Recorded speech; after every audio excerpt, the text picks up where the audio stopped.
Alright guys, today I wanted to make a video about the Man City Real Madrid game on Wednesday night. And basically, because there's one of Pep Guardiola's criticisms over the past few years when he's been at Man City has been especially in the Champions League, he seems to either make a wrong decision or overcomplicate things when they seem fairly straightforward, like try to do something clever when it's not needed, like in the Champions League final last year when he didn't start Fernandinho or Rodri, when he had done one of them pretty much every single game that season. So yeah, I wanted to talk about, did he get his substitutions wrong, and did he underestimate Real Madrid in doing so? Because if you don't know, it's 1-0 up with about 10-15 minutes to go. So 5-3 up in the tie, so 2 goals ahead effectively. He took off Kevin De Bruyne, and I think he also took off Riyad Mahrez, so 2 very key attacking players. You could argue 2 of Man City's best attacking players this season. In fact, probably are the 2 best attacking players for City this season. Mahrez, I think, is their top goal scorer, and De Bruyne is their best player. So, did he...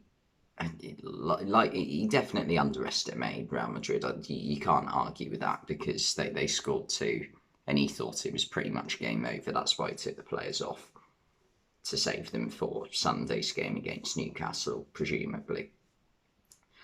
And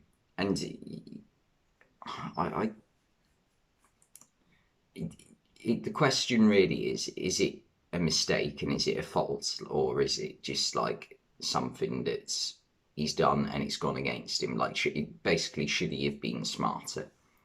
And for me, I do think to take both of them off, I certainly would have left De Bruyne on just in case, because you know something like this is definitely possible.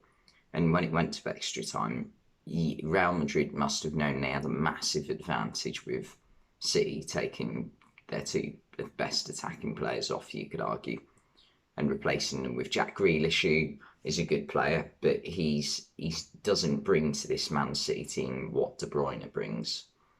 And I do think it cost them in the end. Well, it definitely cost them in the end.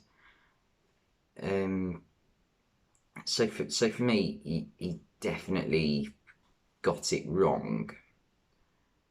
But is it something that is it something that's a major error that's the reason City went out, basically?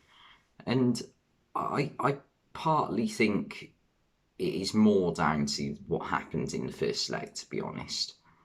Because City, in that first leg, should have been far more than 1 goal ahead. They shouldn't have conceded the goals they conceded. Laporte and Diaz really didn't have a good game in that first leg. Fernandinho at right back as well.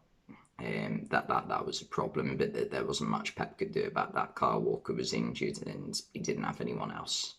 His only other option was, I can't even remember, did Cancelo play that game? He might not have done. But yeah, and even if we go into the second leg, Kyle Walker came off about on the hour mark. So you know that he is a key player to stopping Vinicius on the left-hand side. Then why would you take off key players knowing that Real Madrid are likely to score once at least? It does baffle me a little bit. But at the same time, you don't expect your team to concede 2 in the last 2 minutes of a game. So, and obviously it knackered them for extra time as well, because they've got their best attacking players off the pitch, and Real Madrid have just brought some of them on.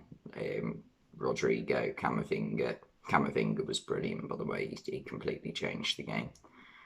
Um, and another question is this a serious problem for Man City when they get to the last stages of the Champions League? Because I can think of a few occasions now Guardiola's done something like this.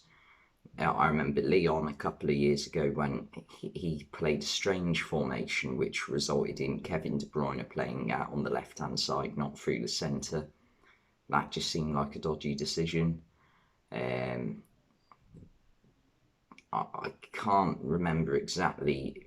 In the Liverpool game in 2018, he decided to go for Gundogan over Raheem Sterling, and it just felt like when Robertson was coming forward that game, he had a lot more comfort in the knowledge that he doesn't quite have the pace of Raheem Sterling to deal with early on in the game.